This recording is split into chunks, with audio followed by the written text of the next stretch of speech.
business figures themselves tell me something about a business, but the price of a stock doesn't tell me anything about a business. I would rather value a stock or a business first and not even know the price, so that I'm not influenced by the price in establishing my valuation, and then look at the price later to see whether it's way out of line with what my value is. So a lot of good things have happened to me because of the University of Nebraska. I received a terrific education here. I was telling the dean the most valuable thing I learned here, but I learned a lot, but the most valuable was accounting, and we had a wonderful professor named Ray Dean. There may even be something named for him down here, isn't there? Yeah, I mean, he was, I'd been to the Wharton School, I went to Columbia Graduate School subsequently, and I took a lot of accounting courses, but by far the best instruction I received in accounting came from Ray Dean, and there's nothing more important. People ask me what they should take in business school, or even if they don't go to business school, what they need to know before getting in business, and I tell them, you have to understand accounting. It's the language. I mean, it's like being in a foreign country without knowing the language if you're in business and you don't understand accounting. So you want to get as comfortable with that as you are with the English language. It's made me a lot of money because I listened to what Ray Dean had to say 53 or 4 years ago, and have been able to understand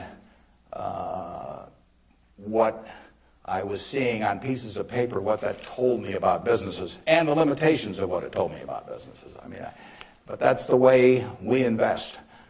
Yesterday I was in Knoxville, Tennessee, and we bought a company. We agreed to buy a company called Clayton Homes about a week ago. It's a big company in the manufactured home business. We agreed to pay $1.7 billion for it. I made that deal over the phone without ever meeting the people there, but I had seen enough through reading 10Ks, 10Qs, annual reports, but looking at figures, what they tell me in terms of the kind of people even running the place, the kind of accounting decisions they make and so on. I was able to make that $1.7 billion transactions over the phone. Yesterday was the first time I met the people, and their board of directors had actually approved the deal a week earlier. So it's, I couldn't have done that if I hadn't have, had a great time at Ray Dean's class 53 years ago. So if I'm going to tout one thing, aside from this particular leadership class, of course, if I'm going to tout one thing, I would tell you that get comfortable with it. It may not happen the first week or the first month in the class, but get very comfortable with accounting. So that I run into CEOs periodically who really don't understand it. They try to bluff their way through, and you can see it in their faces. They're frightened almost when somebody hands them a balance sheet or an income statement. They really don't know what it means, and they have to count on somebody else. And that's something you shouldn't count on. We make all our acquisition decisions ourselves. I mean, we don't call in consultants or anybody.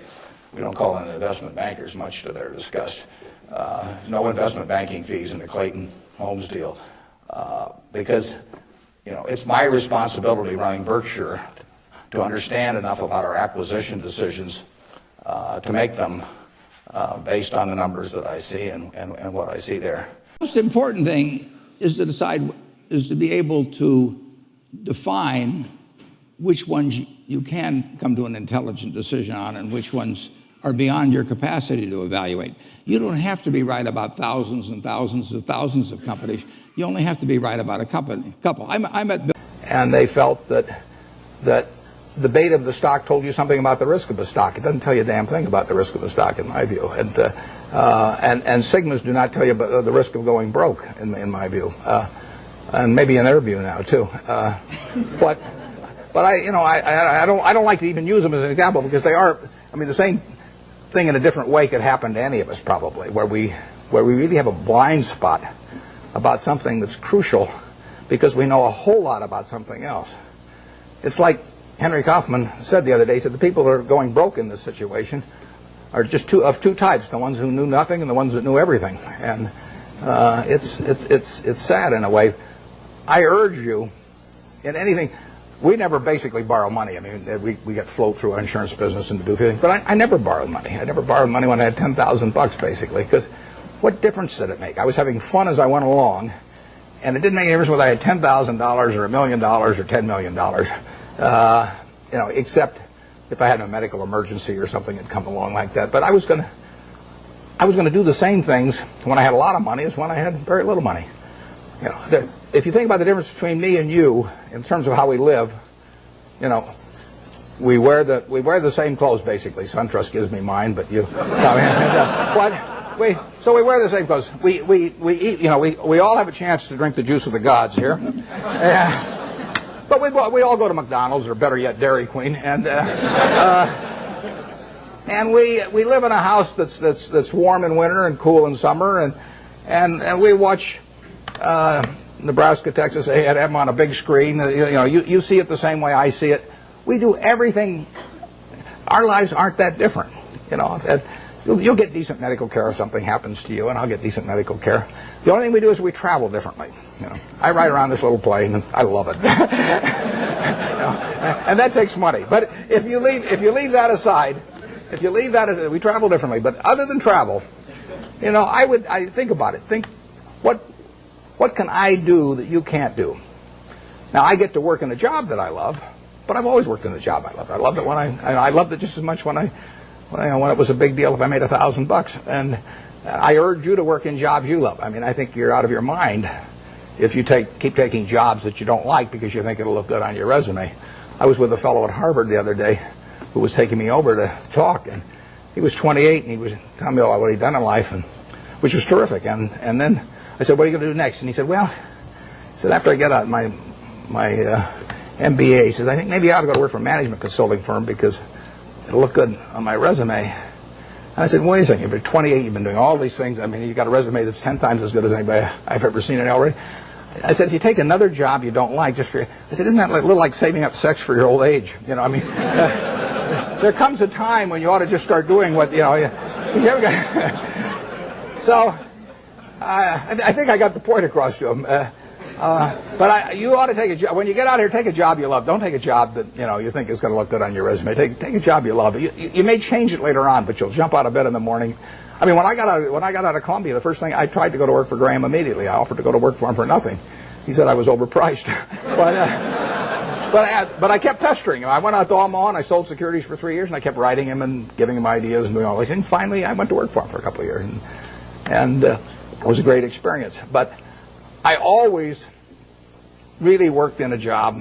I worked in a job that I loved doing, and you should really take a job that if you were independently wealthy you would take. That's the job to take, because that's the one that you're going to have great fun in. You'll learn something. You'll be excited about it, and you can't miss. You may go do something else later on, but you'll get way more out of it. And I don't care what the starting salary is or anything of the sort. I don't know how I got off on that, but there I am. So I do think that if you think you're going to be a lot happier if you've got 2x instead of x, you're probably making a mistake. I mean, you ought to find something you like that works with that, and you'll get in trouble if you think that making 10x or 20x is the answer to everything in life, because then you will do things like borrow money when you shouldn't, or maybe cut corners on things that your employer wants you to cut corners on. Or it just doesn't make any sense. You won't like it when you look back on it. But we have these people, and they're an unusual group of people running these businesses, because most of them have sold their businesses to us, and they're very, very wealthy. 3/4 of our managers do not need to work financially. They have no reason financially to work. Probably 3/4 of them are worth at least $50 million, and we have some that are worth in the billions. And yet these people jump out of bed every morning, and work, and they work weekends, and they love working. And why is that? And what's the key to that? Well, the key really is the same reason I keep working. I'm 72. I'm getting Social Security now, so I should be in Florida, pushing shuffleboard around or something of the sort. But I do what I can do. Anything in the world I want to do. But what I want to do is run Berkshire Hathaway. Now, why do I want to run it that way? There's a couple things. I get to paint my own painting. I go down there every day, and I feel like Michelangelo there, working on the Sistine Chapel or something. Nobody else may think it's a great painting, but I get to paint my own painting. I do not have people second guessing me. I do not have people saying, why don't you use a little more red paint than blue paint? Why don't you paint a seascape instead of a landscape? I get to do my own thing. It's a form of creativity. It's exactly like somebody feels it's a professional golfer or somebody feels it's a painter. They're not doing it for the money, primarily. They're doing it because they like doing something well, and that it happens to be down the route of their talents. And the second thing I like, frankly, is I like applause. I like appreciation.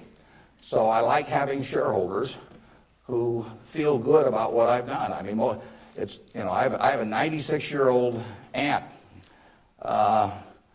and her husband went to the University of Nebraska too, and she is.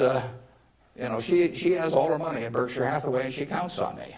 And she's out in Palm Springs now, and her whole net worth is in Berkshire.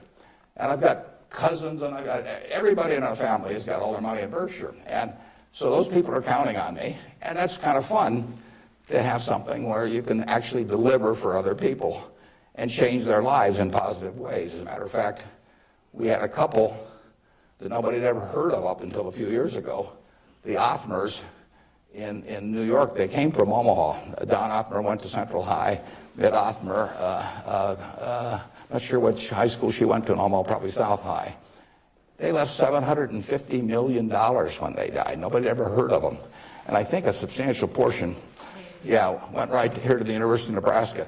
It was probably a total surprise to the university when they got, I don't know, you probably got 150 million or so. Yeah.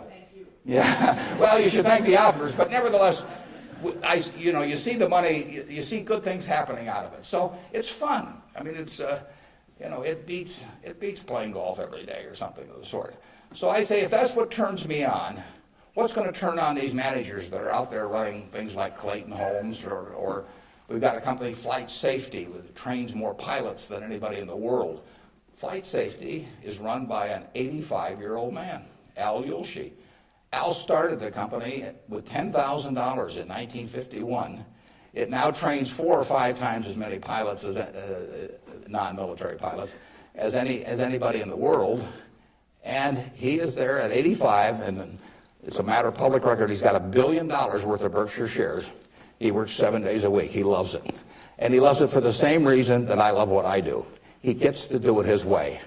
He buys these big simulators that you train pilots in. He doesn't have to check with me as to whether to spend $15 million for a simulator. He doesn't ask me. He knows so much more about it than I do. Why in the world would he ask me? Well, I can't tell what kind of a plane I'm in, when I'm flying around. And Al is spending a couple $100 million a year on simulators. He's spending Berkshire Hathaway money, and he never checks with Omaha. He's never had to come to Omaha for any kind of meetings. He runs his own business, and that's what he loves in life. And I let him do it. I mean, that's my contribution to it, is really turning loose his energies. And, they were properly directed before we bought the company 7 or 8 years ago. Why should I think that, he couldn't keep running it after that? And like I say, at 85, he's still running it.